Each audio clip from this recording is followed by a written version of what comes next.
dito nagmumula ang tunay na direksyon ng ating pong pamahalaan. Na seryoso tayo sa pagpapatupad ng mga bagong reforma dahil alam natin dito nakasalalay ang tiwala ng ating taong bayan. Dahil ang seryosong pagbabago ang tanging daan tungo sa mas maayos at makatarungan at maunlad na bagong Pilipinas. Habang binubuksan natin ang sesyon na ito, harapin ang tungkulin bilang mga tagapangalaga ng tiwala.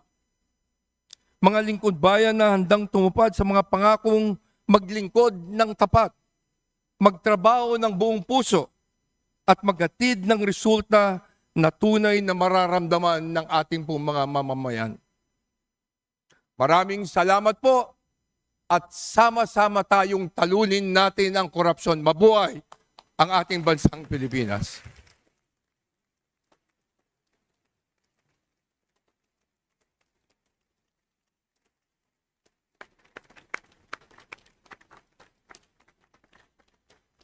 Majority Leader, Mr. Speaker, I move to suspend session for a few minutes.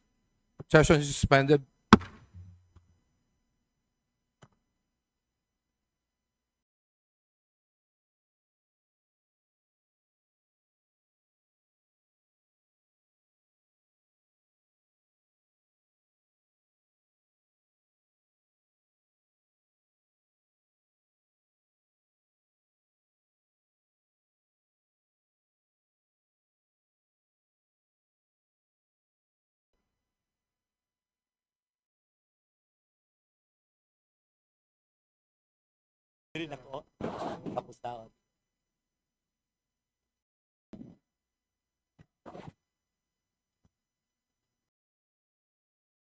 Majority Leader, Mr. Speaker, I move to resume with the reference of business.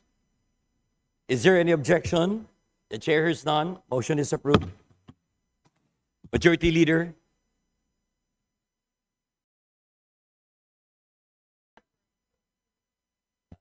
the Secretary General is directed to read all House bills and resolutions on first reading. House Bill 5496, excluding from gross taxable income the medical expenses incurred due to catastrophic illnesses by Representative Lagdameo Jose Manuel. To the Committee on Ways and Means. House Bill 5497, mandating all penal institutions with areas suitable for agriculture to implement agricultural livelihood program for prisoners by Representatives Yap Eric and Yap Edvic. To the Committee on Justice. House Bill 5498, providing for the monthly subsidy of indigent persons with disability by Representatives Yap Eric and Yap Edvic. To the Committee on Persons with Disabilities. House Bill 5499, converting the Benguet National High School, Alno Annex, in Alno, Lani, Trinidad, Benguet into the Alno National High School by Representative Yap Eric. To the Committee on Basic Education and Culture.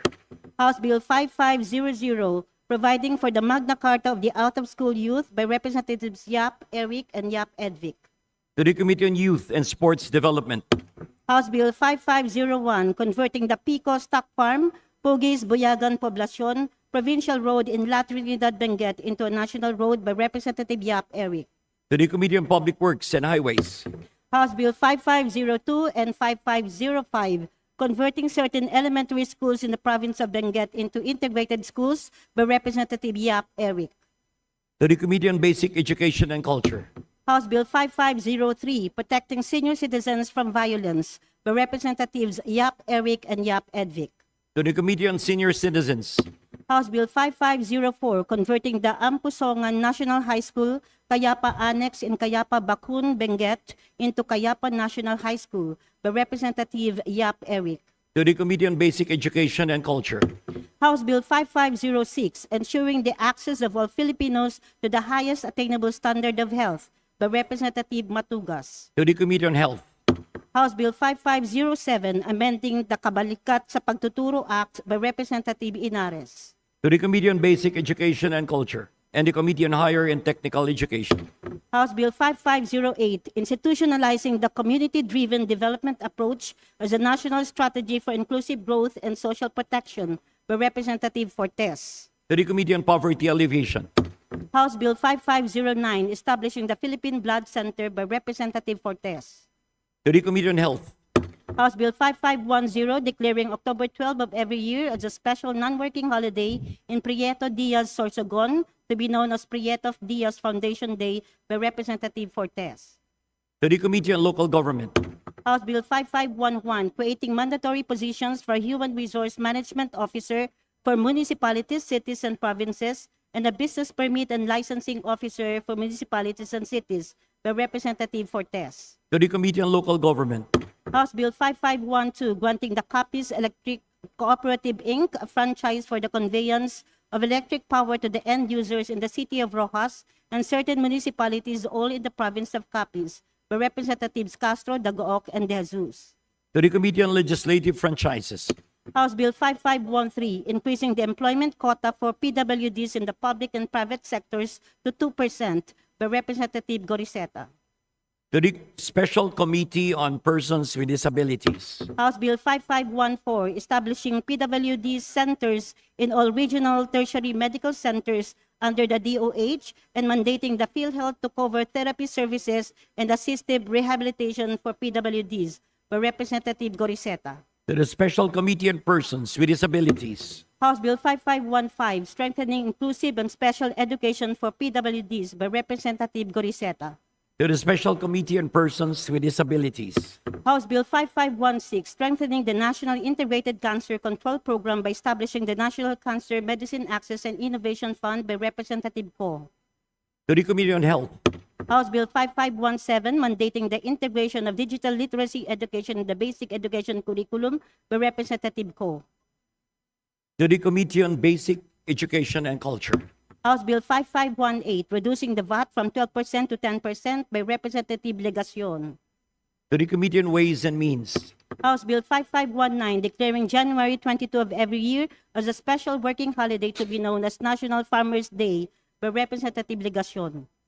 To the Committee on Revision of Laws. House Bill 5520, institutionalizing the mandatory grant of a 20% discount privilege to all eligible students on mobile and internet services, by Representative Legacion. To the Committee on Information and Communications Technology.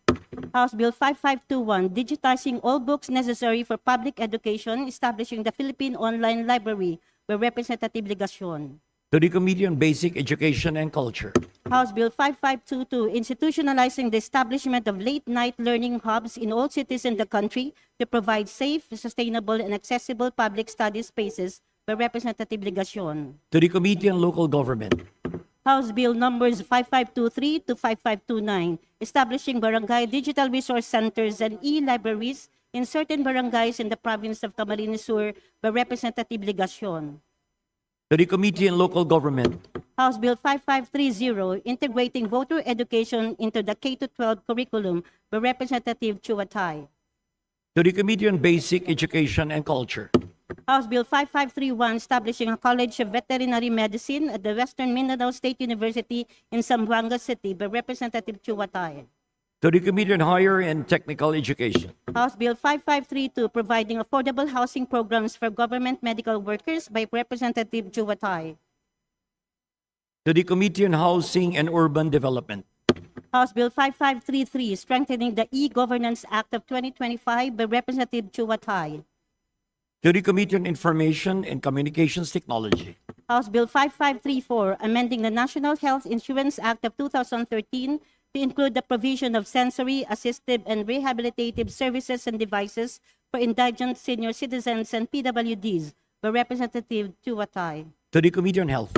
House Bill 5535, converting Baler Bypass Road in the province of Aurora into a national road, by Representative Angara. To the Committee on Public Works and Highways. House Bill 5536, providing for the comprehensive reformation and social reintegration program of senior citizen persons deprived of liberty, by Representative Galang. To the Committee on Justice. House Bill 5537, providing for a Magna Carta of delivery riders and bikers, by Representative Galang. To the Committee on Labor and Employment. House Bill numbers 5538 to 5540, separating the senior high schools from national high schools in certain barangays in the city of Parañaque into independent national senior high schools, by Representative Olivares. To the Committee on Basic Education and Culture. House Bill 5541, providing for a 200 daily wage increase for minimum wage workers in the private sector by Representative Olivares. To the Committee on Labor and Employment. House Bill 5542, establishing a one town, one tourist attraction program to promote tourism and sustainable economic development by Representative Olivares. To the Committee on Tourism. House Bill 5543, strengthening the Philippine Crop Insurance Corporation by Representative Yap Christopherson. To the Committee on Government Enterprises and Privatization. House Bill 5544, mandating the formulation and institutionalization of a comprehensive infrastructure development master plan by Representative Cruz Agata. To the Committee on Public Works and Highways. House Bill 5545, providing for a comprehensive and responsive civil registration and vital statistics system by Representative Cruz Agata. To the Committee on Population and Family Relations. House Bill 5546, establishing the Philippine Science Institute under the supervision of the DOST by Representative Ledesma. To the Committee on Science and Technology. House Bill 5547, establishing a Barangay Digital Resource Center and e-library in Santa Lucia, Magarao, Camarines Sur by Representative Legacion. To the Committee on Local Government.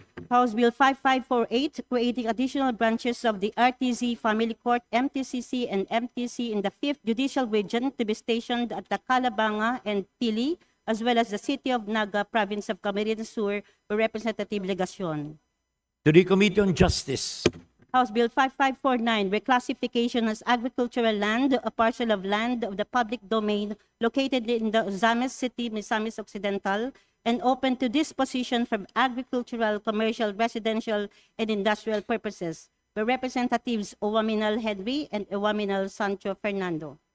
To the Committee on Natural Resources. House Bill 5550, providing for the conversion of the LTO Extension Office in Coron, Palawan into the LTO District Office of Coron, Palawan by Representative Salvame. To the Committee on Transportation. House Bill 5551, granting the Bukidnon 2 Electric Cooperative Inc. a franchise for the conveyance of electric power to the end users in certain municipalities in the province of Bukidnon by Representatives Dacook and De Jesus. To the Committee on Legislative Franchises. House Bill 5552, modernizing the PCG by introducing policy and organizational reforms and a scholarship program for qualified survivors by Representative Adong. To the Committee on Transportation. House Bill 5553, requiring front of package warning labels for prepackaged food products by Representative Cruzado. To the Committee on Health. House Bill 5554, to strengthen youth leadership and governance by improving the mandatory and continuing training programs for Sangguniang Kabataan officials by Representative Cruzado. To the Committee on Local Government. House Bill 5555, providing for income support program for fisher folks whose livelihood are negatively affected during periods of closed seasons for fishing by Representative Tad Keith Micah. To the Committee on Aquaculture and Fisheries Resources. House Bill 5556, appropriating the amount of 1 billion pesos for the Cancer Assistance Fund by Representative Tan Keith Micah. To the Committee on Health. House Bill 5557, strengthening the contractor's license law by Representative Tan Keith Micah. To the Committee on Trade and Industry. House Bill 5558, recognizing individual rights over one's likeness and identity, regulating the creation and use of deepfakes through disclosure, consent, and platform accountability by Representative Tan Keith Micah. To the Committee on Information and Communications Technology. House Bill 5559, modernizing the regulation of health facilities and services by Representative Tan Keith Micah. To the Committee on Health. House Bill 5560, instituting the Food and Drug Administration as an independent agency by Representative Tan Keith Micah. To the Committee on Health. House Bill 5561, declaring the manufacture, importation, distribution, sale, or offer for sale or possession of counterfeit pharmaceutical products as an offense involving economic sabotage by Representative Tan Keith Micah. To the Committee on Health. House Bill 5565, expanding the coverage of the National Feeding Program in public schools and public daycare centers by Representative Agarao. To the Committee on Basic Education and Culture. House Bill 5563, enhancing the Universal Access to Quality Tertiary Education Act by Representative Agarao. To the Committee on Higher and Technical Education. House Bill 5564, amending the Safe Spaces Act by Representative Agarao. To the Committee on Women and Gender Equality. House Bill 5565, creating 4 additional branches of the MTCC in the 11th Judicial Region to be stationed in General Santos City by Representative Baños Nograles. To the Committee on Justice. House Bill 5566, declaring the city of General Santos as the tuna capital of the Philippines by Representative Baños Nograles. To the Committee on Aquaculture and Fisheries Resources. House Bill 5567, creating the General Santos City District Engineering Office of the DPWH by Representative Baños Nograles. To the Committee on Public Works and Highways. House Bill 5568, granting hazard pay to public prosecutors exposed to hazardous situations and performing hazardous duties related to assigned cases by Representative Baños Nograles. To the Committee on Justice. House Bill 5569, declaring the World War II Japanese bunkers in General Santos City as protected heritage and historical sites by Representative Baños Nograles. To the Committee on Basic Education and Culture. House Bill 5570, establishing in Hinobaan, Negros Occidental, the Negros Occidental Mathematics and Science High School by Representative Alvarez Mercedes. To the Committee on Basic Education and Culture. House Bill 5571, establishing a revenue sharing scheme for host provinces in revenues generated by the national government from offshore mining and energy operations by Representatives Acosta and Alvarez Jose. To the Committee on Ways and Means. House Bill 5572, converting the Dr. Eva Macaraeg Macapagal National Center for Geriatric Health under the Jose R. Reyes Memorial Medical Center as the National Center for Geriatric Health and Research Institute by Representatives Tulfo Ralph Wendell and Tulfo Jocelyn. To the Committee on Health. House Bill 5573, increasing the bed capacity of the Southern Philippines Medical Center in Davao City, Davao del Sur from 1,500 to 2,000 beds by Representatives Zamora Maria Carmen, Almario, Chino Miguel, Cagas, Uy De Carlo, Dayang Hirang, Lagdameo Jose Manuel, and Ceniza. To the Committee on Health. House Bill 5574, enhancing the welfare and professional development of special needs education teachers by upgrading their salary grade by Representative Yamsuan. To the Committee on Basic Education and Culture. House Bill 5575, establishing an on-site, in-city or near-city or off-city government resettlement program for informal settler families by Representative Yamsuan. To the Committee on Housing and Urban Development. House Bill 5576, establishing a national supplier development program to strengthen MSME participation in domestic and global value chains by Representatives Romualdez Ferdinand Martin, Romualdez Sierra Marie, Romualdez Andrew Julian, and Isidre. To the Committee on Micro, Small, and Medium Enterprise Development. House Bill 5577, establishing the Classroom Building Acceleration Program by Representatives Romualdez Ferdinand Martin, Romualdez Sierra Marie, Romualdez Andrew Julian, and Isidre. To the Committee on Basic Education and Culture.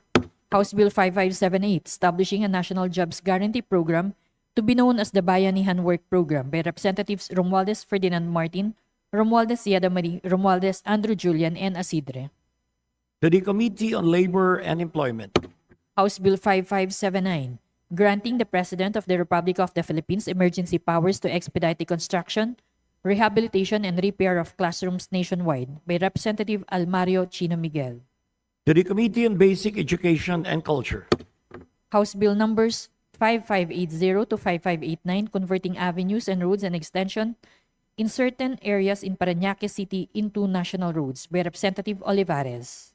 To the Committee on Public Works and Highways. House Bill 5590, establishing a nationwide ban on the production, distribution, sale, and use of single-use plastic products by Representative Plato. To the Committee on Ecology. House Bill 5591, establishing in Angat, Bulacan, the Angat Municipal Hospital by Representative Plato.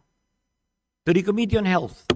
House Bill 5592, establishing the Philippine Cybersecurity Council by Representative Plato. To the Committee on Information and Communications Technology. House Bill 5593, strengthening the people's constitutional right to information on matters of public concern, establishing a framework of access by Representative Plato.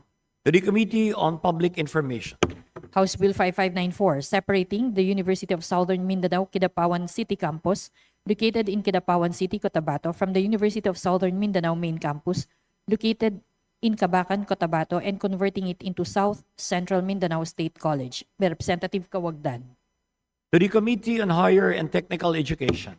House Bill 5595, instituting comprehensive policies to prevent and address acts of bullying, harassment, and other forms of violence in the workplace by Representative Tulfo Jocelyn, Tulfo Ralph Wendell, and Yap Edvic. To the Committee on Labor and Employment and the Committee on Civil Service and Professional Regulation. House Bill 5596, establishing the Classroom Building Acceleration Program by Representative Ginto. To the Committee on Basic Education and Culture. House Bill 5597, providing for a 5-year validity period of the professional identification cards of all professionals under the PRC by Representative Ginto. To the Committee on Civil Service and Professional Regulation.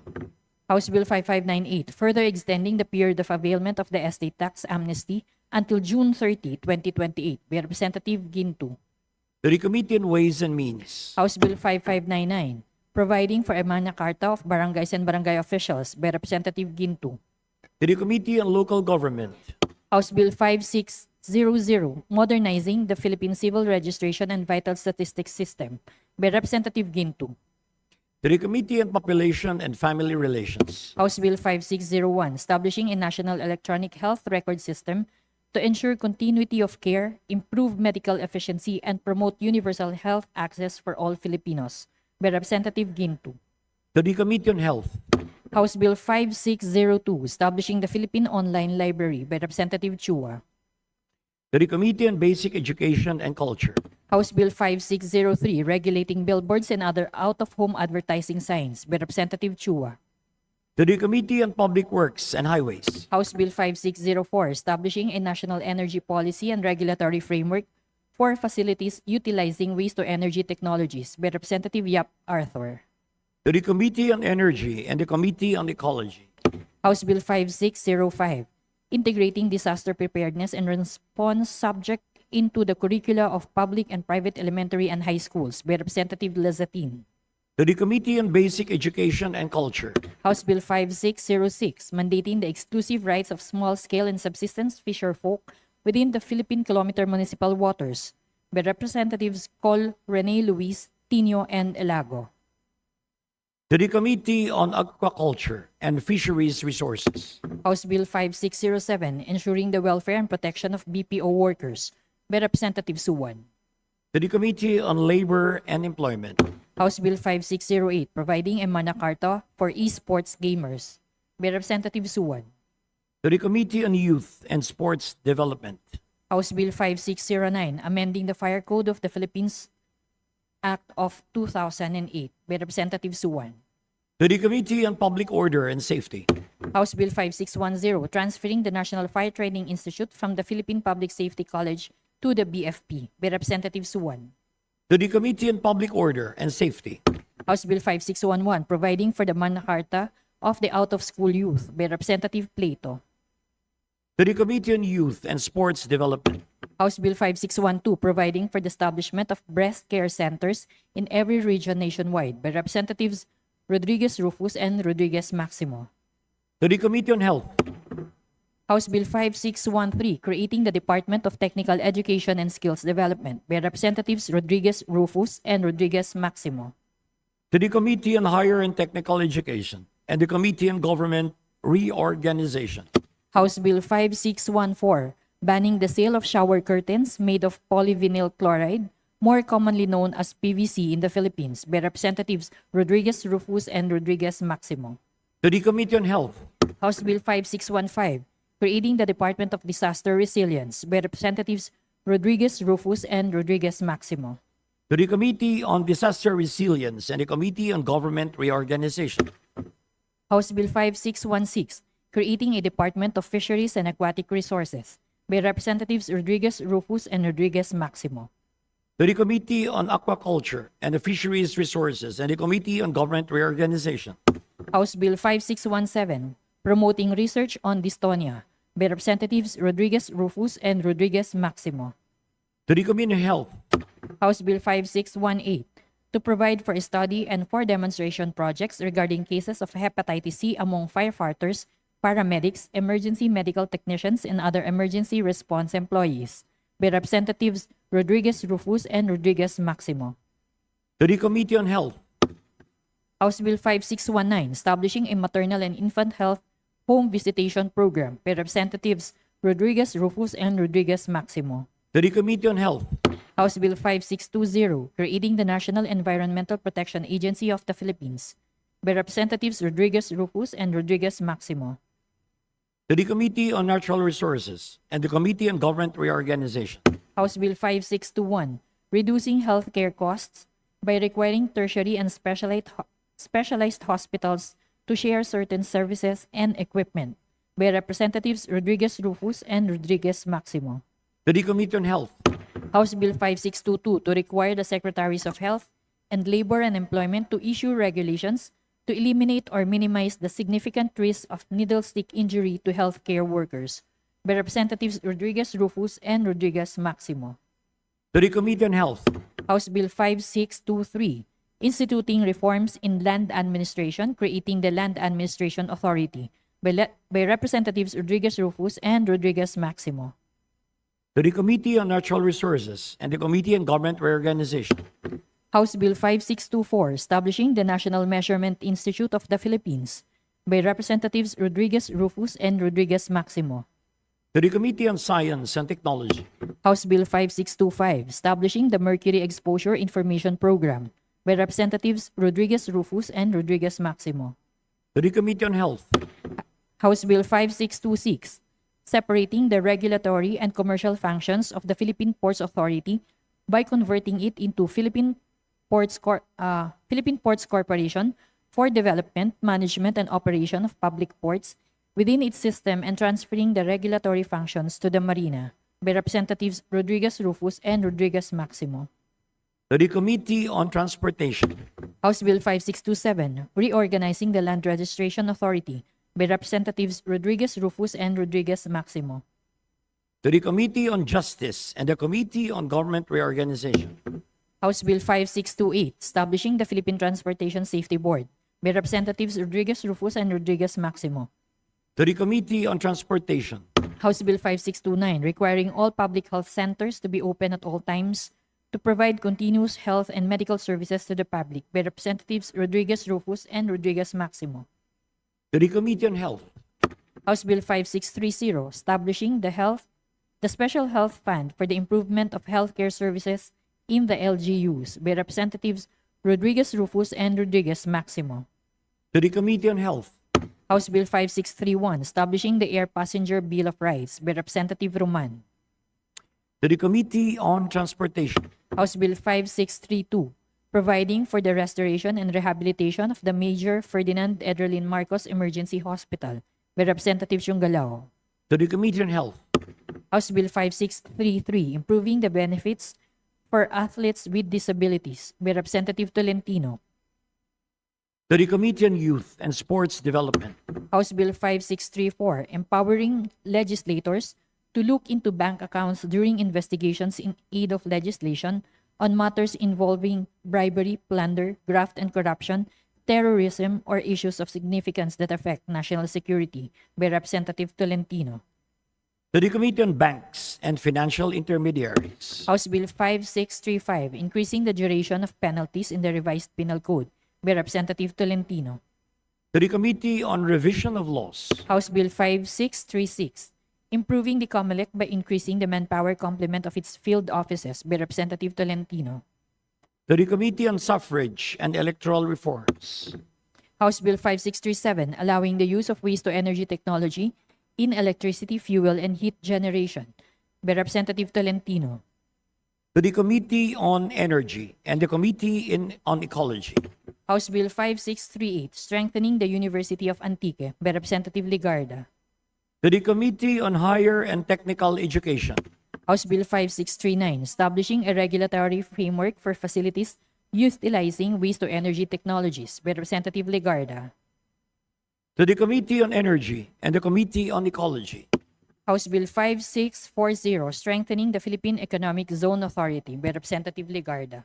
To the Committee on Economic Affairs and the Committee on Trade and Industry. House Bill 5641, expanding the National Feeding Program by Representatives Mercado Revilla, Revilla Bryan, and Revilla Ramon Jolo. To the Committee on Basic Education and Culture. House Bill 5642, defining electronic violence against women and their children by Representatives Mercado Revilla, Revilla Bryan, and Revilla Ramon Jolo. To the Committee on Women and Gender Equality. House Bill 5643, institutionalizing the Emergency Medical Services Team by Representatives Mercado Revilla, Revilla Bryan, and Revilla Ramon Jolo. To the Committee on Health. House Bill 5644, regulating the treatment technology for municipal and hazardous wastes by Representatives Mercado Revilla, Revilla Bryan, and Revilla Ramon Jolo. To the Committee on Ecology. House Bill 5645, institutionalizing the value-added tax social transfer for indigent citizens program by Representatives Duterte Omar Vincent and Duterte Paulo. To the Committee on Social Services. House Bill 5646, establishing an additional schools division for the 3rd and 4th congressional districts of the province of Quezon to be known as the Quezon Schools Division 2 by Representatives Stan Keith Maica, Montes, and Verga, and Arrogancia. To the Committee on Basic Education and Culture.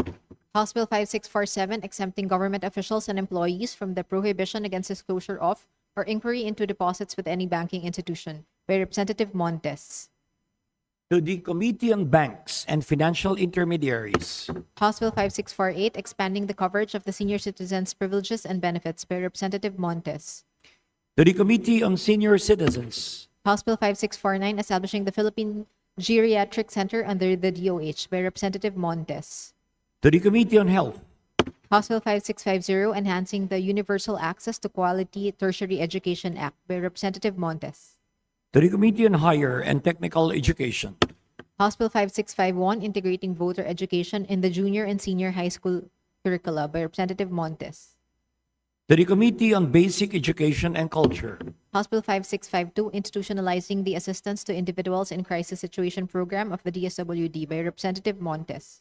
To the Committee on Social Services. House Bill 5653, implementing the people's right to information and the constitutional policies of full public disclosure and honesty in the public service by Representative Montes. To the Committee on Public Information. House Bill 5654, increasing the bed capacity and providing additional resources for the continued operation of the Jose R. Reyes Memorial Medical Center and maximizing its functionality as a specialized geriatric hospital by recognizing the National Center for Geriatric Health as its dedicated department for Filipino citizens by Representative Aquino Magsaysay.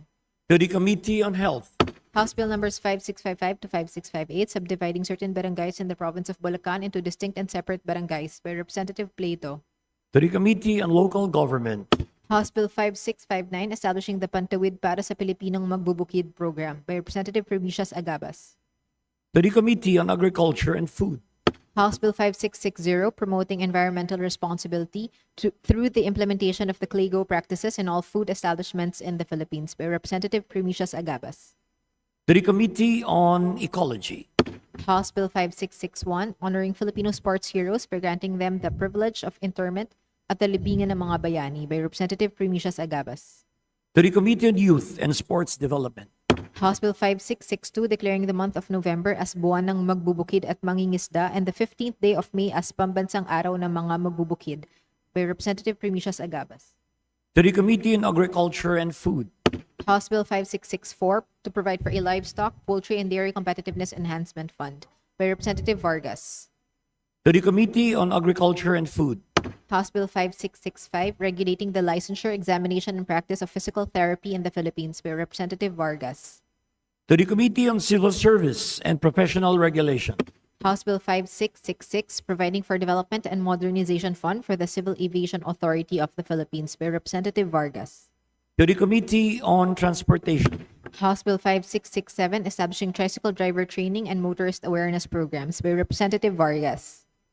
To the Committee on Transportation. House Bill 5668, establishing regulatory framework for the aquarium, aquatic life trade and industry by Representative Vargas. To the Committee on Natural Resources. House Bill 5669, providing for free freight services in the transportation of relief goods to calamity-stricken areas by Representative Lacson. To the Committee on Disaster Resilience. House Bill 5670, establishing a grant program to provide comprehensive eye examinations to children by Representative Vargas. To the Committee on Health. House Bill 5671, upgrading the position of sanitation inspector to the next higher salary grade by Representative Vargas. To the Committee on Appropriations. House Bill 5672, establishing a green public procurement program for all branches of government by Representative Vargas. To the Committee on Sustainable Development Goals. House Bill 5673, establishing OFW wards to be known as the Bagong Bayani Ward in every government hospital by Representative Vargas. To the Committee on Health. House Bill 5674, providing for the fair and equitable allocation of farm-to-market roads projects of the Department of Agriculture by Representative Vargas. To the Committee on Agriculture and Food. House Bill 5675, regulating the use of treatment technology for municipal and hazardous wastes by Representative Escudero. To the Committee on Ecology. House Bill 5676, establishing the Presidential Merit Scholarship Program by Representative Escudero. To the Committee on Higher and Technical Education. House Bill 5677, amending Section 7 of the Act regulating the sale, manufacture, distribution, and use of firecrackers and other pyrotechnic devices by Representative Plato. To the Committee on Public Order and Safety. House Bill 5678, instituting fair wages on a national and industrial basis by Representative San Fernando. To the Committee on Labor and Employment. House Bill 5679, establishing the National Center for Cooperative Development and the Polytechnic University of the Philippines by Representative San Fernando. To the Committee on Higher and Technical Education. House Bill 5680, providing for the Magna Carta of Private Health Workers by Representative San Fernando. To the Committee on Health. House Bill 5681, strengthening the National Nutrition Program by Representative Vargas. To the Committee on Basic Education and Culture.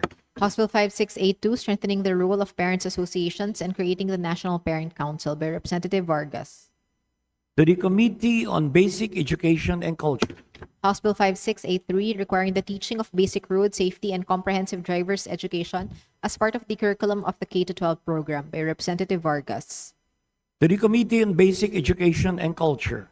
House Bill 5684, promoting the right to repair digital electronic products by Representative Vargas. To the Committee on Trade and Industry. House Bill 5685, mandating the establishment of rape crisis centers in private hospitals by Representative Lazatin. To the Committee on Women and Gender Equality. Resolutions. House Resolution 367, directing the Committee on Health and the Committee on Women and Gender Equality to jointly conduct an inquiry on the implementation gaps of existing policies on menstrual health by Representatives Elago, Tino, and Co. Rene Luis. To the Committee on Rules. House Resolution 368, requesting the DepEd to postpone face-to-face classes and shift to alternative modes of learning, such as modules and online classes, for a period of at least 2 weeks in all public schools nationwide to give time for the formulation of guidelines on disaster and emergency preparedness and response in public schools by Representative Lazatin. To the Committee on Basic Education and Culture. House Resolution 369, urging the House to mandate that department secretaries be personally present to answer questions on their respective agency budgets in the course of the defense by the Committee on Appropriations during budget deliberations in the plenary in order to promote transparency, accountability, and efficient legislative deliberations by Representative Gomez. To the Committee on Appropriations. House Resolution 370, urging the Committee on Labor and Employment to conduct an inquiry on the occupational safety of Pinoy workers during emergency situations by Representative Legazpi. To the Committee on Rules. House Resolution 371, urging the DAR and concerned government agencies to fast-track distribution, installation, parcelization, and issuance of land titles to agrarian reform beneficiaries in Ormoc City and the 4th District of Leyte by Representative Gomez. To the Committee on Agrarian Reform.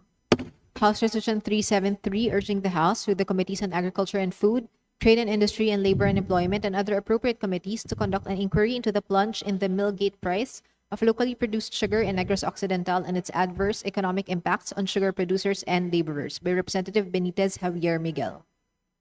To the Committee on Rules. House Resolution 374, urging all LGUs through the DILG, DepEd, SHED, and TESDA to immediately conduct structural safety inspections of all school buildings and facilities in their jurisdiction for a period of 2 weeks and revert to alternative delivery modalities in all levels of education, both public and private, by Representative Asistio. To the Committee on Basic Education and Culture and the Committee on Higher and Technical Education. House Resolution 375, urging a comprehensive review of the spectrum user fee collection and utilization framework, by Representative Poe. To the Committee on Information and Communications Technology. House Resolution 376, strongly condemning the assassination of Nero Kyle D. Antatico, urging the PNP to conduct an urgent and thorough investigation for the swift prosecution of the perpetrators and expeditious administration of justice by Representatives Suwan and Emano. To the Committee on Public Order and Safety. House Resolution 377, congratulating and commending Honorable Jesus Crispin Boying Remulla on his appointment as Ombudsman of the Republic of the Philippines by Representative Olivares. To the Committee on Rules. House Resolution 378, congratulating and commending the UST, Ateneo de Manila University, UP, De La Salle University, Mapua University, and Mindanao State University, Iligan Institute of Technology for retaining their rankings in the 2026 Times Higher Education World University Rankings and for bringing honor and recognition to Philippine higher education by Representative Olivares. To the Committee on Higher and Technical Education. House Resolution 379, congratulating and commending Filipino Olympian Elreen Ando for winning the bronze medal in the women's 63-kilogram event at the 2025 IWF World Championships in Ford, Norway, and for bringing honor, pride, and inspiration to the Filipino people by Representative Olivares. To the Committee on Youth and Sports Development. House Resolution 380, recognizing Sudokwan as a locally developed combative sport of national significance in the Philippines and endorsing it to the relevant sports-related entities for their support by Representatives Corini Luis, Tino, and Elago. To the Committee on Youth and Sports Development. House Resolution 381, congratulating Aries Resultay Galang for being recognized as one of the outstanding Filipino educators in the United Arab Emirates for 2025 by the Filipino International Teacher Society by Representative Lazatin. To the Committee on Basic Education and Culture. House Resolution 382, directing the appropriate committee of the House of Representatives to conduct an inquiry on the killing of Kyle Antatico, a National Irrigation Administration whistleblower, and for the protection of whistleblowers in government by Representatives Rodriguez Rufus and Rodriguez Maximo. To the Committee on Rules. House Resolution 383, directing the Committee on Labor and Employment to conduct an inquiry on the working conditions of delivery riders of Food Panda Philippines in Cagayan de Oro City by Representative Suwan. To the Committee on Rules. House Resolution 384, urging the Joint Congressional Oversight Committee on Universal Health Care to immediately convene and conduct a review and evaluation of the implementation of the Universal Health Care Act, specifically Section 18B, on the shift to paying providers based on disease or diagnosis-related groupings by Representative Roman. To the Committee on Health. House Resolution 385, congratulating Emma Mary Tiglao for winning the Miss Grand International and for making history as the competition's first back-to-back winner by Representative Gonzales Elisa Micaela. To the Committee on Rules. House Resolution 386, urging the DTI and the DFA to immediately undertake diplomatic and trade engagements with the government of the United States of America to address the adverse impacts of the Keep Call Centers in America Act of 2025 and to safeguard the continued operation of U.S.-affiliated BPO firms in the Philippines by Representative Frasco. To the Committee on Economic Affairs and the Committee on Trade and Industry. House Resolution 387, expressing profound condolences of the House to the family of the late former Parañaque City Councilor Pablo Gabriel Jr. by Representative Olivares. To the Committee on Rules. House Resolution 388, expressing the profound condolences of the House on the passing of Honorable Eduardo Ramos Ermita, former Executive Secretary, distinguished soldier, a statesman, and peacemaker, and commending his exemplary service and lasting contributions to the nation by Representative Olivares. To the Committee on Rules. House Resolution 389, congratulating and commending Christine Eds Enero, a proud Olivarian and Parañaquena, from Barangay San Dionisio for winning the title of Miss Tourism Queen of the Year International 2025, held in Malaysia, bringing honor and pride to the country, the city of Parañaque, and Olivares College by Representative Olivares. To the Committee on Rules.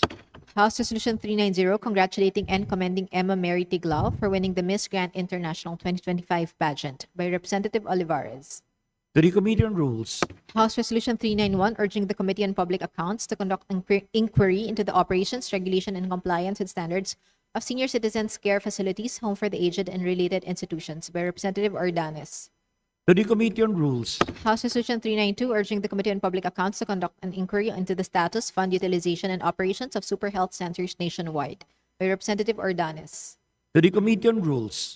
House Resolution 393, expressing the profound sympathy and condolences of the House on the passing of former Bataan 1st District Representative and former SBMA Chairman and Administrator Felicito C. Payumo by Representative Olivares. To the Committee on Rules. House Resolution 394, congratulating and commending the Clark Development Corporation for the Clark Freeport Zone's recognition as Asia's leading meetings and conference destination during the 32nd World Travel Awards for Asia and Oceania, held at the Intercontinental Grand Stanford in Hong Kong by Representative Lazetin. To the Committee on Tourism. House Resolution 395, extending warm greetings to Brother Eduardo V. Manalo, Executive Minister of the Iglesia Ni Cristo, on the occasion of his 70th birthday and in recognition of his exemplary and effective leadership by Representative Lazetin. To the Committee on Rules. House Resolution 396, a resolution congratulating Emma Mary F. Tiglao for winning the Miss Grand International 2025 title by Representative Lazetin. To the Committee on Rules. House Resolution 397, commending and congratulating 8 Filipino designers and brands, Andrea Tetanco, Chris Nick de los Reyes, aka Chris Nick, Don't Blame the Kids Apparel Company, Ino Caluza, aka Victor, Inigo Villegas, aka Inigo, Oxygen, Archie Santos, aka Randolph, and Vina Romero for representing Filipino creativity and excellence in Manila Fashion Week 2025, held from October 16 to 19, 2025 at SM Aura Premier in Taguig City by Representative Benitez Javier Miguel. To the Special Committee on Creative Industries. House Resolution 398, congratulating and commending Emma Mary Francisco Tiglao of Mabalacat, Pampanga, for being crowned Miss Grand International 2025 by Representative Benitez Javier Miguel. To the Committee on Rules. House Resolution 399, commending and congratulating Filipino actor John Lloyd Cruz for winning the Bocalino de Oro or Golden Jug Award for Best Actor at the 76th Locarno Film Festival by Representative Benitez Javier Miguel. To the Committee on Creative Industries. House Resolution 400, commending and congratulating Filipino artist Pio Abad for being a finalist at the prestigious Turner Prize 2024 by Representative Benitez Javier Miguel. To the Special Committee on Creative Industries. House Resolution 401, commending and congratulating Filipino chefs Jordi Navarra, Stefan Duhasme, Shell Gonzalez, and Johan C. for winning various awards at the Best Chefs Award 2024 held in United Arab Emirates by Representative Benitez Javier Miguel. To the Special Committee on Creative Industries. House Resolution 402, commending and congratulating Filipino trans woman fashion designer BJ Floresca for bringing honor to the country as the winner of Project Runway Season 21 by Representative Benitez Javier Miguel. To the Special Committee on Creative Industries. House Resolution 403, commending and congratulating Filipino-American singer Jessica Sanchez for winning the championship in the 20th season of America's Got Talent by Representative Benitez Javier Miguel. To the Special Committee on Creative Industries. House Resolution 404, resolution commending and congratulating the Pinoy pop group Beanie for winning the Best Asia Act Award at the 2024 MTV Europe Music Awards by Representative Benitez Javier Miguel. To the Special Committee on Creative Industries. House Resolution 405, commending and congratulating the Pinoy pop groups BGYO, Beanie, and SB19 for winning various awards at the Break Tudo Awards 2024 held in Brazil by Representative Benitez Javier Miguel. To the Special Committee on Creative Industries. House Resolution 406, commending the Manila Fame Trade Show for its significant contribution to the growth and development of the Philippine export industry by Representative Benitez Javier Miguel. To the Special Committee on Creative Industries. House Resolution 407, directing the appropriate committee of the House to conduct an inquiry on the measures needed to strengthen support for film producers to ensure the continued development of the Philippine film industry by Representative Benitez Javier Miguel. To the Committee on Rules. House Resolution 408, congratulating and commending the people of the province of Sorsogon for achieving the Guinness World Record for the largest nut brittle in the world by Representative Escudero. To the Committee on Agriculture and Food. House Resolution 409, directing the House Committees on Overseas Workers Affairs and Labor and Employment to jointly conduct a review on the implementation of the Magna Carta of Filipino Seafarers on the provisions that undermine the rights and welfare of Filipino seafarers by Representative San Fernando. To the Committee on Rules. House Resolution 410, directing the Committee on Higher and Technical Education to conduct an investigation on the CHED Manual of Regulations for private higher education following reports of unjust termination of academic teaching professionals by Representative San Fernando. To the Committee on Rules. House Resolution 411, calling for an inquiry into the weaponization of the Cybercrime Prevention Act of 2012, particularly the criminalization of cyber libel as a means to suppress dissent, curtail freedom of expression by Representative San Fernando. To the Committee on Rules. House Resolution 412, congratulating the Angeles City Science High School research team for winning the Gold Award at the Science Castle Asia 2025, held at the Multimedia University, Malaysia by Representative Lazetin. To the Committee on Basic Education and Culture. Communications, letter dated October 14, 2025 of the Bank Officer 6, BSP Office of the General Counsel and Legal Services, transmitting to the House duly certified copies of certain BSP issuances. To the Committee on Banks and Financial Intermediaries. Letter dated September 29, 2025 of the Honorable Executive Secretary, Office of the President, transmitting 2 original copies of RA number 12309, which lapsed into law, granting free funeral services to poor families. To the Archives. Letter dated October 27, 2025 of the Honorable Executive Secretary, Office of the President, transmitting 2 original copies each of the following Republic Acts, which were signed by the President. RA number 12312, Anti-Pogo Act of 2025. RA number 12313, the Lifelong Learning Development Framework Act. To the Archives. Committee reports. Committee report number 11, submitted by the Committee on Higher and Technical Education on House Bill 5663. Committee report number 12, submitted by the Committee on Housing and Urban Development on House Bill 2286. And committee report number 13, submitted by the Committee on Labor and Employment on House Resolution 426. To the Committee on Rules. Majority Leader.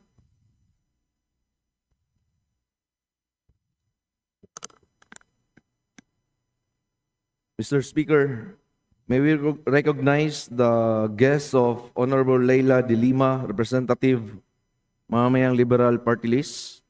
The following representatives from the Community Organizers Multiversity, Urban Poor Associates and Coalition ng Organisadong Samahan ng Maralitang Tagalungsod. Community Organizers Multiversity, namely Tony Lopez, Madeline Suarez, Vicente Barlos, Elisa Maceda, Ram Babas, Malu Alves Mendoza, Eni Lianyo, Brian Teodosio, Virginia Ramos, Jessica Amon, Marlon Quirante, Belia de la Rosa. Urban Poor Associates, namely Alicia Murphy, Ivy Pagute, Lucila Sugeste, Grace Lee Hortinela, Robertus Mulhadi, and Coalition ng Organisadong Samahan ng Maralitang Tagalungsod, namely Gemma Quintero, Filomena Cinco, Georgie Tenolete, Cynthia Espiga, and last, Jerome Puserio. Mr. Speaker. To the guests of the Honorable Leila de Lima, coming from the Community Organizers Multiversity, from the Urban Poor Associates, and from the Coalition ng Organisadong Samahan ng Maralitang Tagalungsod. Welcome to the House of Representatives. Majority Leader. Mr. Speaker, we would like to recognize the guests of the Committee on Welfare of Children, namely from the United Nations Office of the Special Representative of the Secretary General on Violence Against Children, Dr. Najat Maala Mujid, Special Representative of the Secretary General on BAC, and Mr. Manus Debara, Child Protection Officer. From the United Nations Children's Fund, Bezad Nubari, Deputy Representative, Patricia Lim Aken, Chief Child Protection, and Faye Balanon, Child Protection Officer.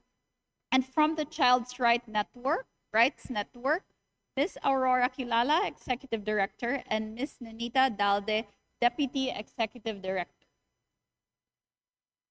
To the guests from the United Nations Office of the Special Representative of the Secretary General on Violence Against Children, Dr. Najat Maala, Special Representative of the Secretary General on VAC, Mr. Manus Debara, Child Protection Officer, and from the United Nations Children's Fund, or UNICEF, we have Bezad Nobari, Deputy Representative, Patricia Lim Aken, Chief Child Protection, and Faye Balanon, Child Protection Officer. And finally, from the Child Rights Network, Ms. Maria Aurora Kilala, Executive Director, and Ms. Nenita Dalde, Deputy Executive Director.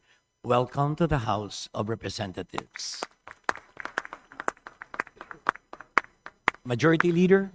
Mr. Speaker, we would also like to recognize the guest of Representative Elijah R. San Fernando of the Kamanggagawa Party List.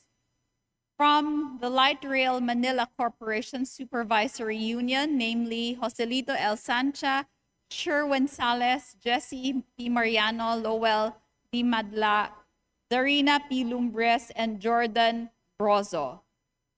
To the guests of the Honorable Elijah San Fernando from the Light Rail Manila Corporation Supervisory, led by Mr. Joselito Sancha, welcome to the House of Representatives.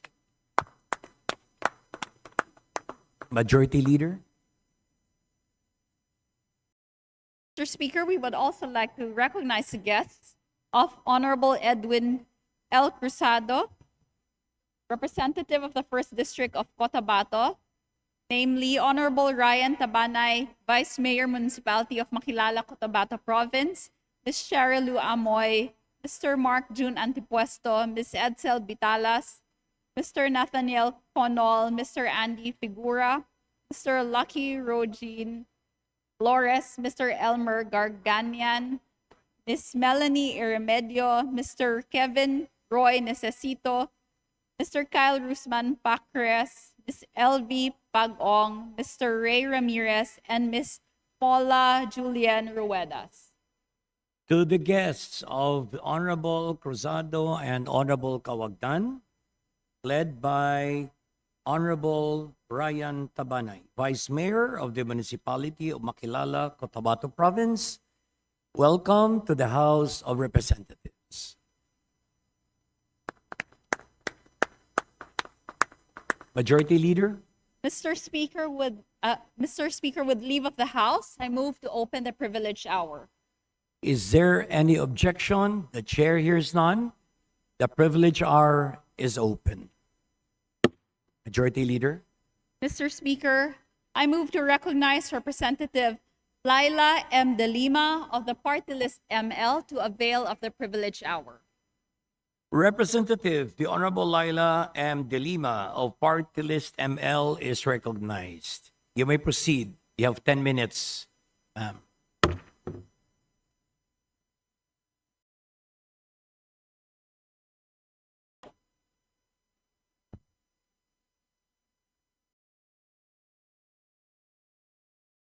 Thank you, Mr. Speaker. Mr. Speaker, distinguished colleagues, I rise today on a matter of collective privilege to call the attention of the August Chamber to a grave and deeply troubling provision in a law enacted by the 19th Congress, Republic Act number 12216, or the National Housing Authority Act.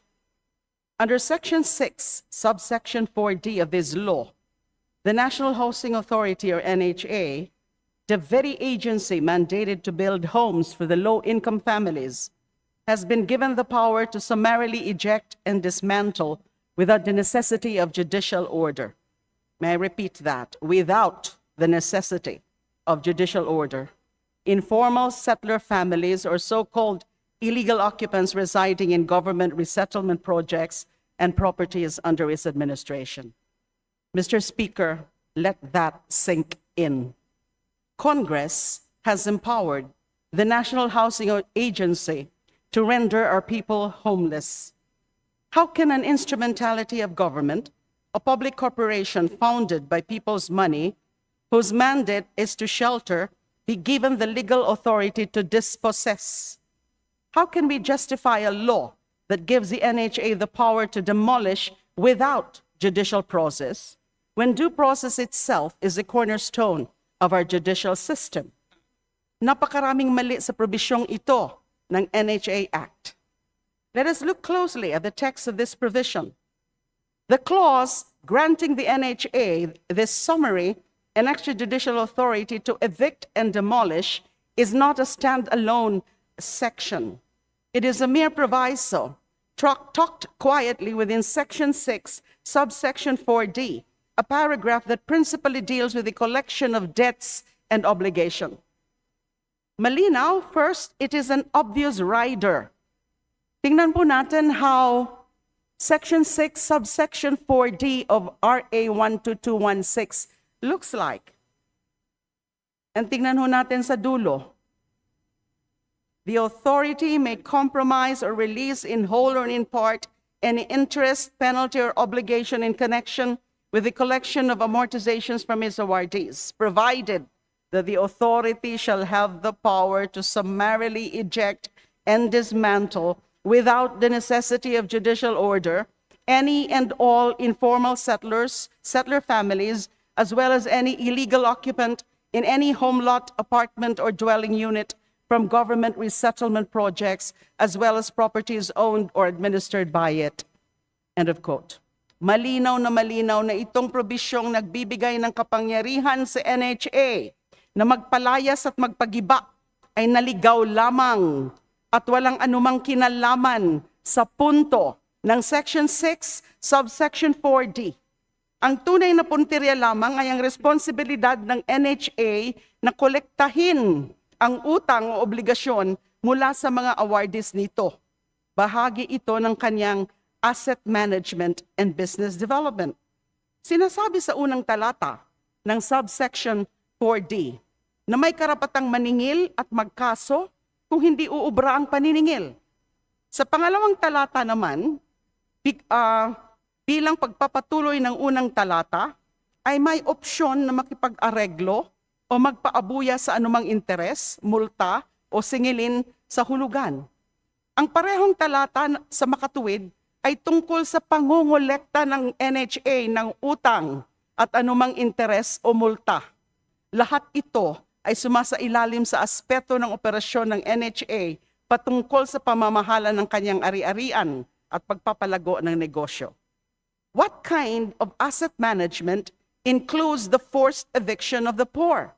What kind of business development finds logic in the destruction of homes? Malinaw na malinaw ang probisyong ito. Wala sa lugar, wala sa konteksto, at wala sa katwiran. This insertion is plainly misplaced, a rider clause that has strayed from its proper context.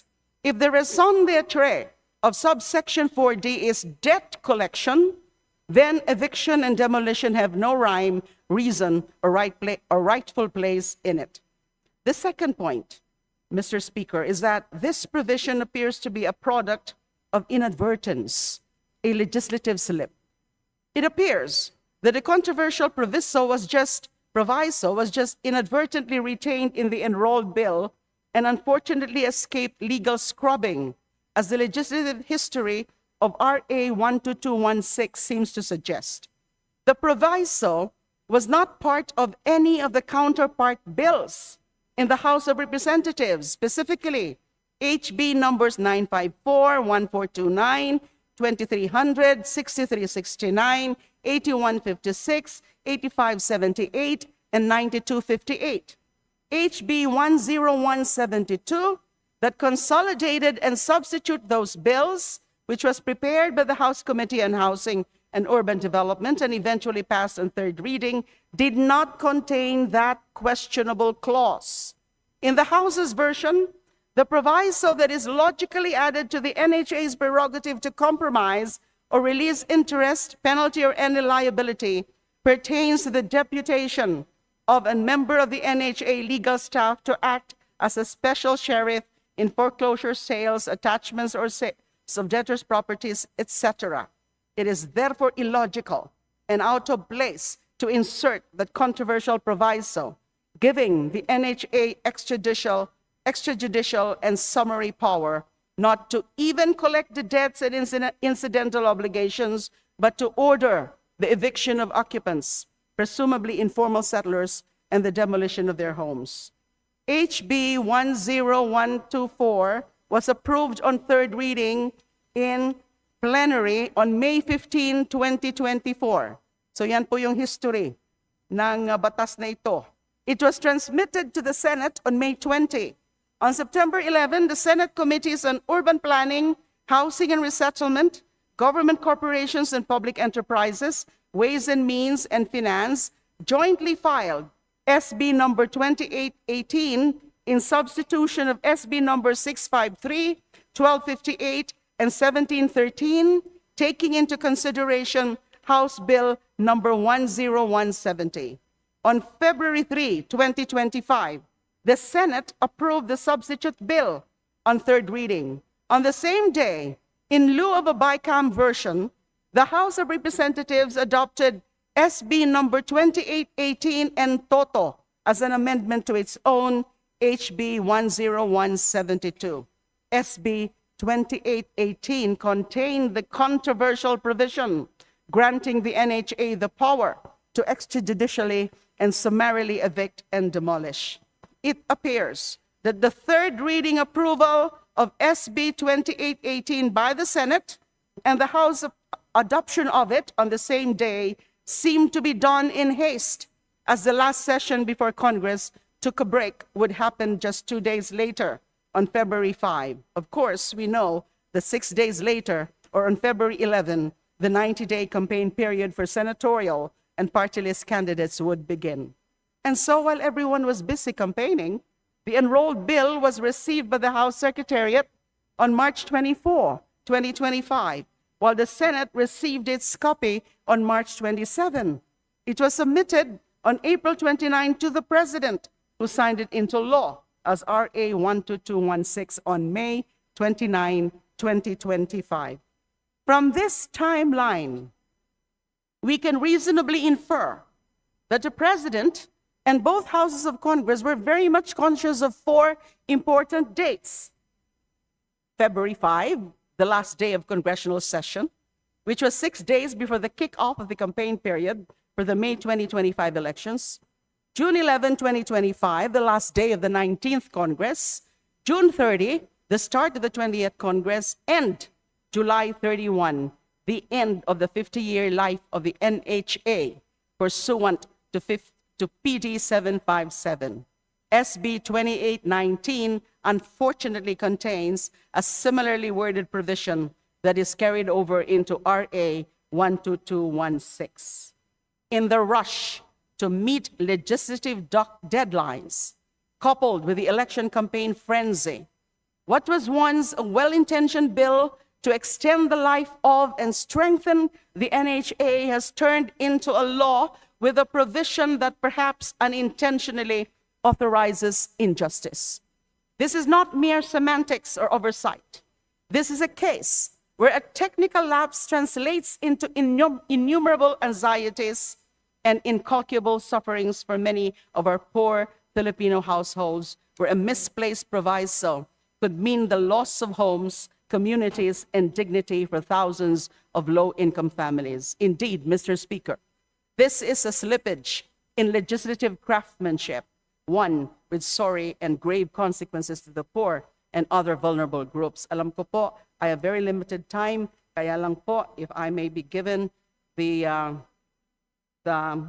indulgence, the privilege to, for a few minutes more, because these are very substantive arguments that I'm putting forward, to convince the body to amend the law by repealing that particular questionable provision. You have 5 more minutes, Honorable De Lima.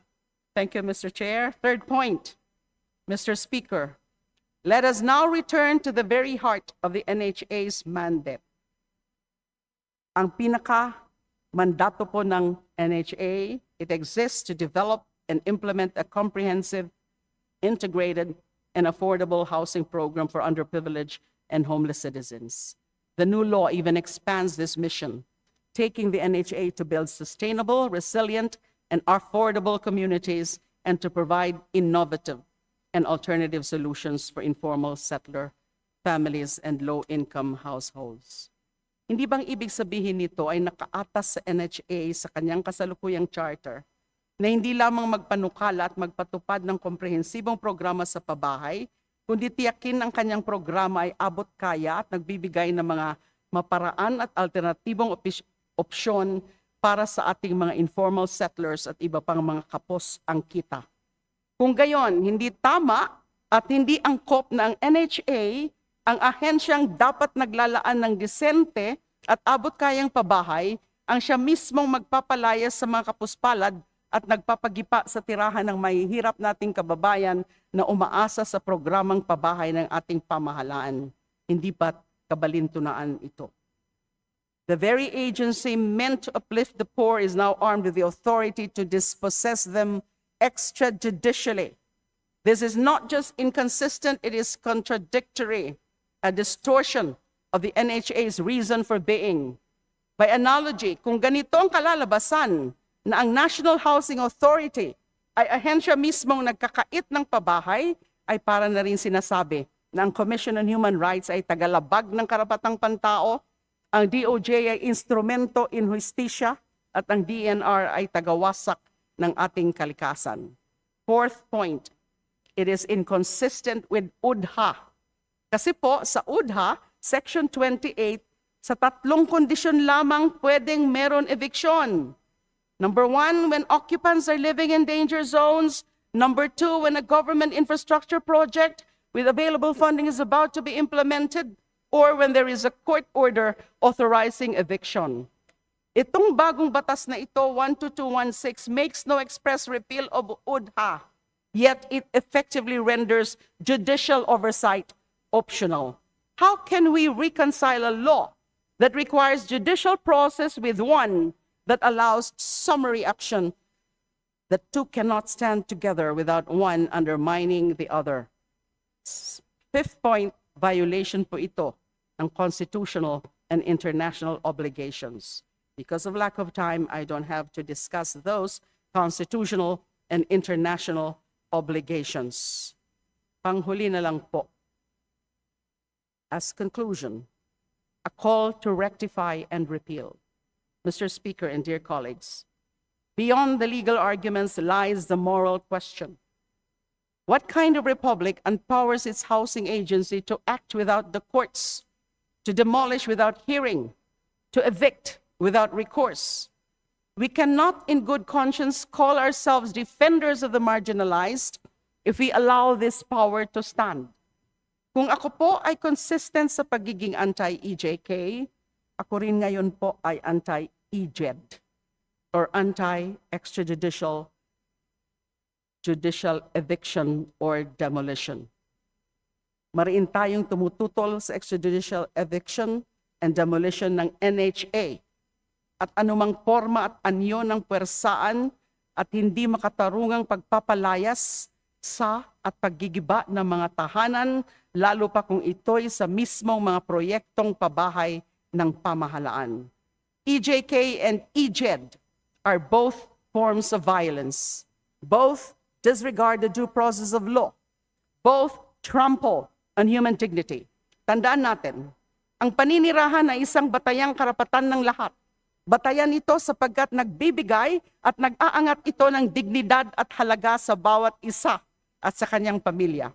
Kung ito ay puwersahan at walang katwirang aalisin sa kanya, hindi lamang na mawawalan siya ng bubong na masisilungan at bahay na mauuwian, siya rin ay magiging vulnerable sa napakarami pang paglabag sa ibang karapatan gaya ng buhay at personal na seguridad, gayon din ang akses sa kalusugan, edukasyon at iba pang serbisyong panlipunan. For all these reasons, I reiterate, Mr. Speaker, because this provision is misplaced, inadvertent, inconsistent with the NHA's mandate, repugnant to UDHA or Republic Act 7279, violative of constitutional guarantees, and contrary to our international obligations, I call upon this House to act. Let us move swiftly to repeal Section 6, subsection 4D of the National Housing Authority Act. Let us correct this legislative misstep before it breeds further injustice. And while we work towards its repeal, I humbly urge the NHA, do not exercise this power. Do not implement what the law, in its spirit and intent, never meant to grant. Mr. Speaker, the NHA must live to its name, the National Housing Authority, not the National Homelessness Authority. Maraming salamat po. Thank you, Honorable De Lima. Majority Leader, Mr. Speaker, I move to refer the speech of the Honorable Laila M. De Lima to the Committee on Rules for appropriate action. Is there any objection? The chair hears none. The motion is approved. The speech of Honorable De Lima is referred to the Committee on Rules for appropriate action. Majority Leader? Mr. Speaker, I move to recognize the Honorable Representative Ann Matibag of the 1st District of Laguna to avail of the privilege hour. The Honorable Ann Matibag of the 1st District of Laguna is recognized. You may proceed. Mr. Speaker, distinguished colleagues, good afternoon. As Vice Chair of the Committee on the Welfare of Children, I rise today in celebration of National Children's Month, carrying a message that concerns not only our children's present, but also the very health and future of our nation. We face a growing and silent epidemic, childhood overweight and obesity. According to Department of Science and Technology Food and Nutrition Research Institute, 1 in 10 Filipino children aged 5 to 19 years is now overweight or obese. If we do nothing, the number will triple by 2030, and obesity in children tells us that the rates are rising fastest among children in urban and wealthier homes, where diets are dominated by highly processed foods and sugary drinks. This means that even in a country long burdened by undernutrition, overnutrition has become a new form of malnutrition. Our children's diets are changing. They are eating less fruits and vegetables and more sugary, salty, and fatty foods. UNICEF reports that 3 out of 4 adolescents eat fewer than 3 portions of vegetables a day, while 1 in 3 drinks at least 1 carbonated drink daily. Many Filipino children are growing up with instant noodles for breakfast and soft drinks for lunch, not because they want to, but because our food environment has made these the easiest choices. Mr. Speaker, our children live in food environments that fail them. The 2025 UNICEF Child Nutrition Report, Feeding Profit, revealed that across the world, children are surrounded by cheap, accessible, and aggressively marketed ultra-processed foods. And here in the Philippines, these products are everywhere, in schools, in corner stores, and more dangerously on their phones. Colleagues, our children's playgrounds are no longer just the streets or schoolyards. They are online. According to UNICEF's 2024 report on digital marketing on unhealthy foods, 3 out of 4 young children said they saw ads for sugary drinks, snacks, or fast food in a week. These ads use cartoon characters, online influencers, games, and even educational apps designed to capture children's attention, shape their taste, and build brand loyalty before they can even read a food label. This is not just marketing. It is manipulation. The cost of this crisis is enormous in health, education, and the economy. Overweight children are more likely to develop diabetes, heart disease, and depression later in life. Families bear the emotional toll, and our health system bears the financial burden. But the greatest loss is this: every child who grew up malnourished, whether underfed or overfed, is a child whose potential we have failed to nurture. The United Nations Convention on the Rights of the Child, to which the Philippines is a proud signatory, guarantees every child the right to the highest attainable standard of health. Yet, we allow the aggressive marketing of unhealthy food to continue unchecked. We violate that very right. Our children are not miniature consumers. They are citizens with rights. And it is our duty to protect them from exploitation in every form, including commercial exploitation. This is why we should enact a measure that will protect our children from unhealthy food environment, which will restrict child-directed marketing on healthy food and beverages across all media platforms, ban marketing in schools and child-centered spaces, require truthful front-of-pack nutrition labels based on WHO standards, empower regulatory bodies to monitor compliance, and impose penalties for violation. This bill is not anti-business. It is pro-child. It seeks not to punish industry, but to ensure that profit never comes before protection. No country has yet enacted a comprehensive set of measures to protect children from unhealthy food environments, but some are leading the way. Chile, Mexico, and Brazil have shown that with strong laws, children's exposure to unhealthy food ads can be dramatically reduced. Let us make the Philippines part of that global movement. Let us act now, before another generation grows up in an environment that profits from ill health. Mr. Speaker, distinguished guests, our colleagues, this Children's Month, let us reaffirm our commitment to build a nation where every child can grow up healthy, protected, and free from manipulation. Let us be the Congress that stood up not only against abuse or neglect, but against the silent exploitation of our children's health. Together, let us pass this measure. Let us give our children the gift they truly deserve, a healthy start, a fair chance, and a brighter future. Thank you, and may God bless our Filipino children at atin ng magandang bukas. Thank you. Honorable Matibag. Majority Leader. Mr. Speaker, I move to refer the speech of the Honorable Ann Matibag of the 1st District of Laguna to the Committee on Rules for its appropriate action. Is there any objection? The chair hears none. The motion is approved. The speech of the Honorable Ann Matibag is referred to the Committee on Rules for appropriate action. Majority Leader. Mr. Speaker, I move that we now recognize Representative Rene Luis Co of the Kabataan Party List to avail of the privilege. The Honorable Rene Luis M. Co of the Party List, Kabataan, is recognized. Please proceed. Thank you, Mr. Speaker. Mr. Speaker, mga kapwa ko mambabatas, isang maulan na resumption of session sa ating lahat. Ngayong buwan, alinsunod sa Republic Act No. 9512, ginugunita natin ngayon ang National Environmental Awareness Month. Unfortunately, ironic as it is, naging very aware talaga tayo sa environment natin nitong mga nakaraang araw ng Nobyembre dahil sa pagragasa ng magkasunod na Bagyong Tino at Uwan. Sinalanta ng Bagyong Tino ang Western at Central Visayas, kung saan hindi bababa sa 224 ang namatay, 526 ang sugatan o napilayan, at 109 ang nawawala. Ang pinsala naman sa agrikultura at infrastruktura ay hindi bababa sa 219 million pesos na kung tutuusin ay conservative estimate pa.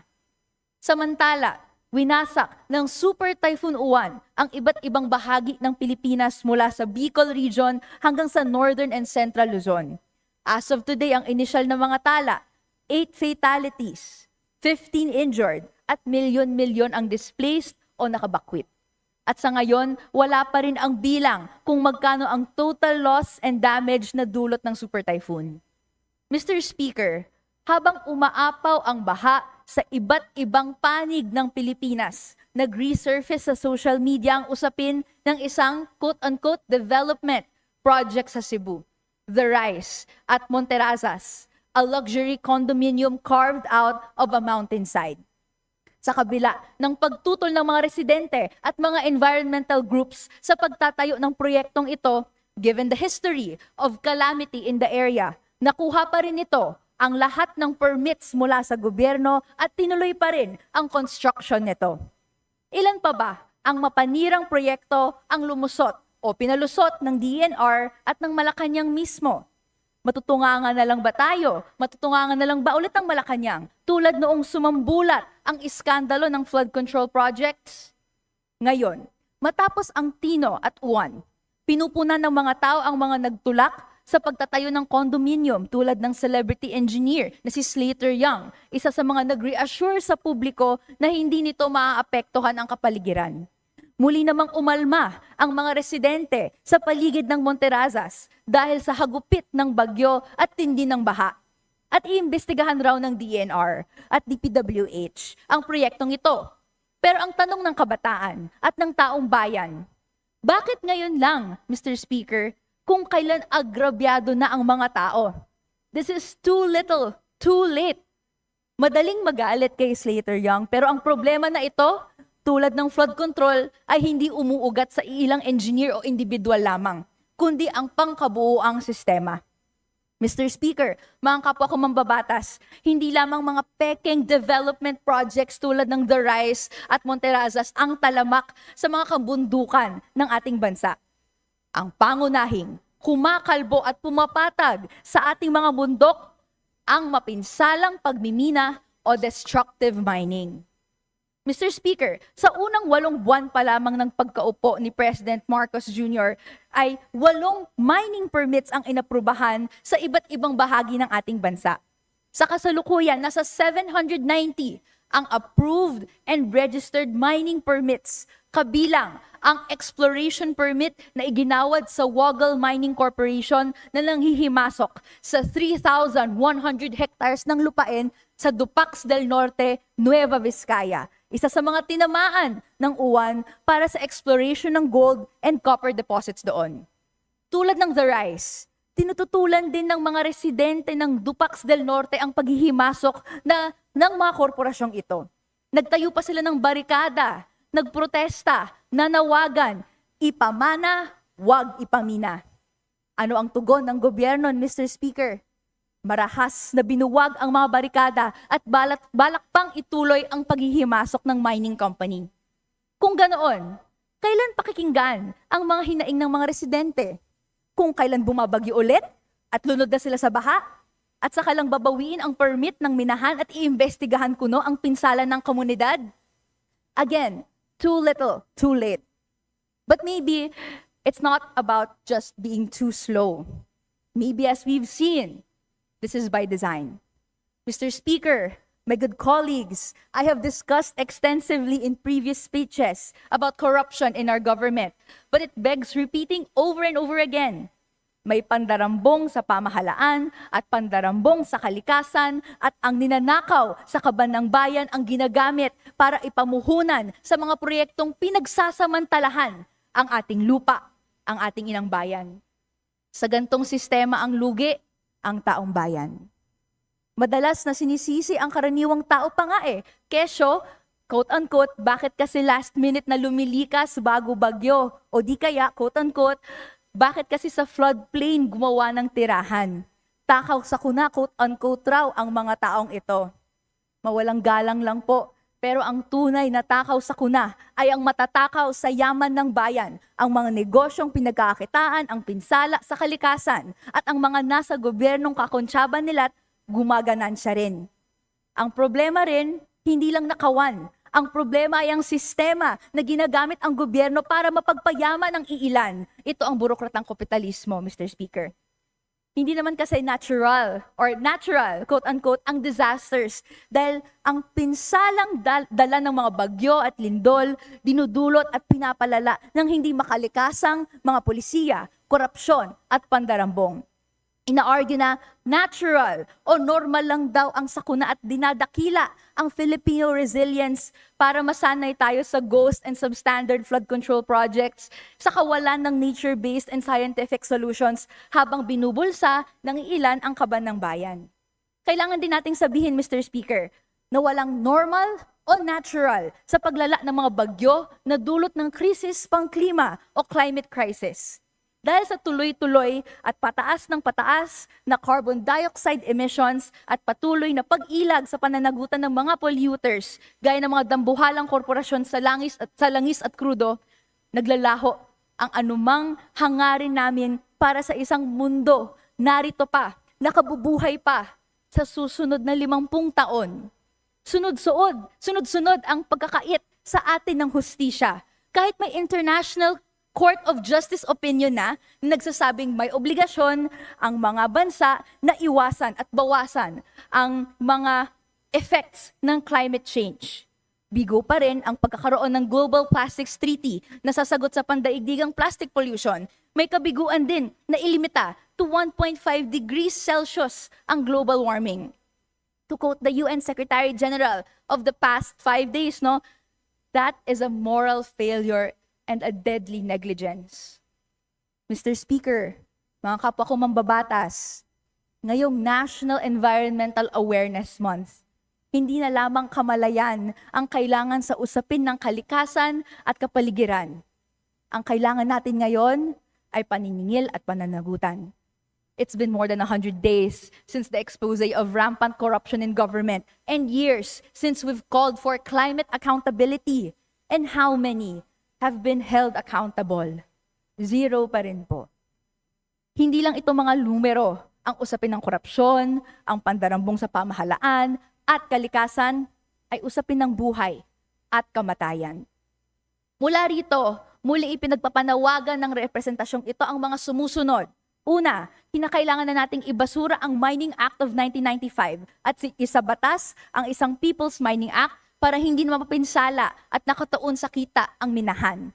Sa halip na makapagpatayo ng sustainable mining industry kung saan nakapanguna ang interes ng mamamayan, hindi ang iilan lang.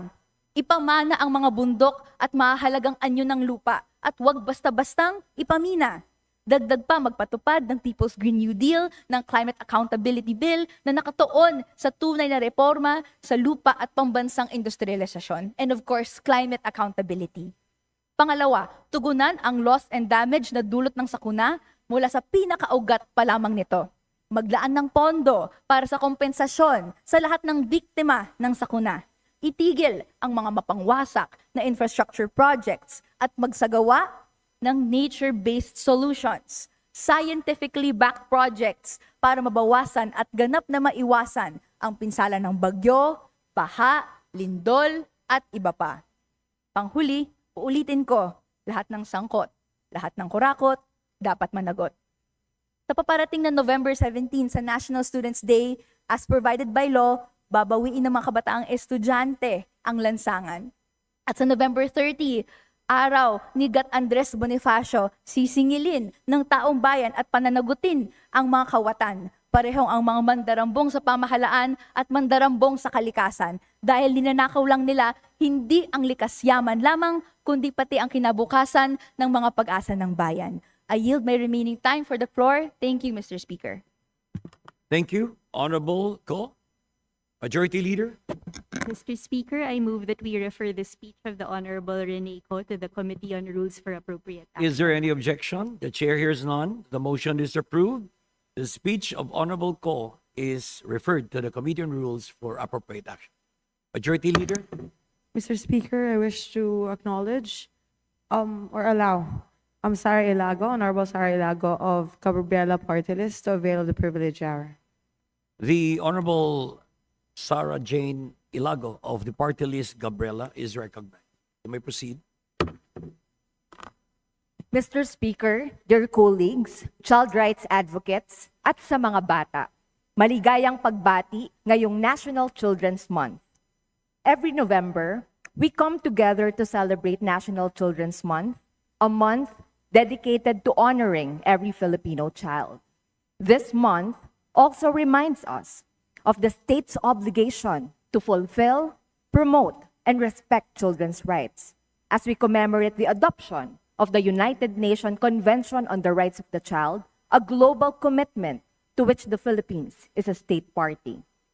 Ang pagpirma rito, Mr. Speaker, ay hindi lang isang kasulatan, no? Kundi isang obligasyon at responsibilidad na tiyakin na ang bawat bata ay lumalaking ligtas, malusog, may edukasyon, at tunay na malaya. Yet, as we gather today, we are confronted by a painful truth. Many Filipino children are still left behind. They remain among the most vulnerable members of society, especially in times of disaster and crisis. This year's celebration comes at a time when crises continue to worsen. The start of the National Children's Month was marked by typhoons that exposed children to severe danger. An average of 20 tropical cyclones hit the Philippines every year, according to Pag-asa. And based on news reports, the recent Typhoon Uwan alone affected an estimated 470,000 children and has damaged over 1,800 classrooms in Luzon. Filipino children face the harsh realities of disasters, earthquakes, devastating floods and typhoons that destroy homes, communities, and schools. This is worsened not only by development aggression and extractive mining that destroy our forests and environment, but also by corruption that drains billions meant to protect our communities from disasters. Billions of pesos intended for public works and flood control have been lost to ghost projects, overpriced contracts, and substandard or incomplete infrastructures. In poor communities, Mr. Speaker, children are often the first to suffer. They lose their homes to demolitions in the name of development. They live through flooding and landslides, which are worsened by corruption. They are displaced from ancestral lands, militarized for mining and profit. Many end up in the streets, hungry and vulnerable, forced into child labor, exploitation, trafficking, or abuse. Isa rin sa mga nakakabahala at lumalalang anyo ng pang-aabuso sa mga bata sa Pilipinas ngayon ay ang madami pa ring kaso ng online sexual abuse and exploitation of children o OSAE. Sa dami ng oras na ginugugol ng mga bata sa internet, lalo na sa mga pinakamahihirap na mga komunidad, nagiging target sila ng online sexual abuse at iba pang uri ng online abuse at exploitation. Sa katunayan, hanggang ngayon ang Pilipinas ay isa sa mga global hotspot ng online sexual abuse at exploitation of children. Bukod pa rito, Mr. Speaker, nakikita rin natin ang patuloy na pagtaas ng iba pang anyo ng paglabag sa karapatang pantao ng mga bata, kabilang ang pagiging biktima ng displacement at militarization, harassment, o maski pa red tagging. Marami ang nawala ng mga magulang dahil sa extrajudicial killings sa ilalim ng natagurian na giyera kontra droga at giyera kontra insurhensya. Para sa mga bata, ang sakuna, krisis, pang-aabuso at karahasan ay nagdudulot ng pagkawala ng kanilang karapatan sa maayos na panirahan, karapatang makakain, karapatang makapaglaro, karapatang makapag-aral, at karapatang mabuhay ng ligtas at malayo sa anumang panganib. For many Filipino children, childhood is no longer about discovery or play.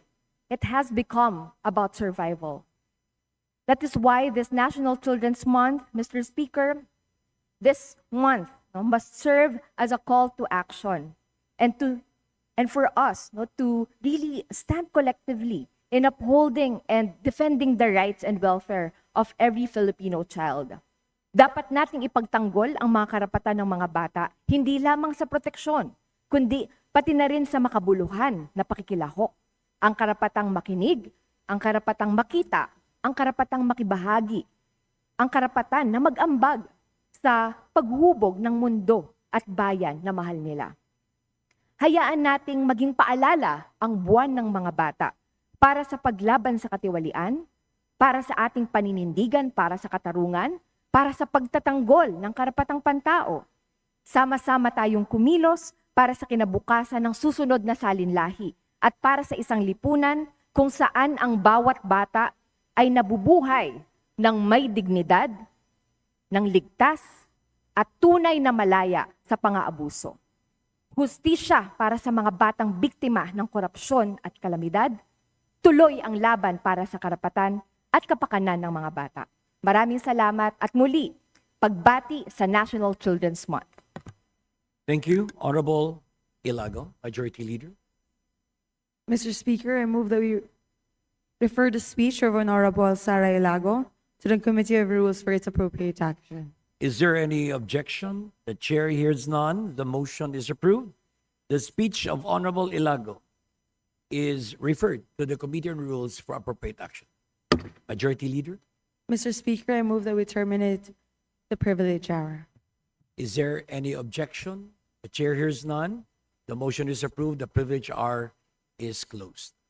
Majority Leader, Mr. Speaker, may we recognize the guests of the Honorable Marlesa Doc Marley Hofer Hasim, namely Ms. Sharifa Aini Inawat, Mr. Alizer Inawat, Mr. Angelo Roque Jr., Ms. Jeremy Clarin, Mr. Julius Pagalan, Mr. Reagan Saliganan, Mr. Marlo de los Reyes, Mr. Rolly Pugoy, Ms. Sharifa Madshi Saliganan, Mr. Ramil Santa Cruz, Mr. Sharif Mohammed Ashraf Hasim, Ms. Maria Eliza Santa Cruz, Ms. Jeannie Ang Sang, Ms. Maria Estrelleta G. Lara, Ms. AZ May Lacopio. To the guests of the Honorable Marlesa Doc Marley Hofer Hazim of the 2nd District of Zamboanga, Sibugay, welcome to the House of Representatives. Majority Leader. Mr. Speaker, there being no other business for today, I will move that we suspend session until the 12th of November, Wednesday, 3 p.m. Is there any objection? The chair hears none. The motion is approved. Session is suspended until November 12 at 3 p.m.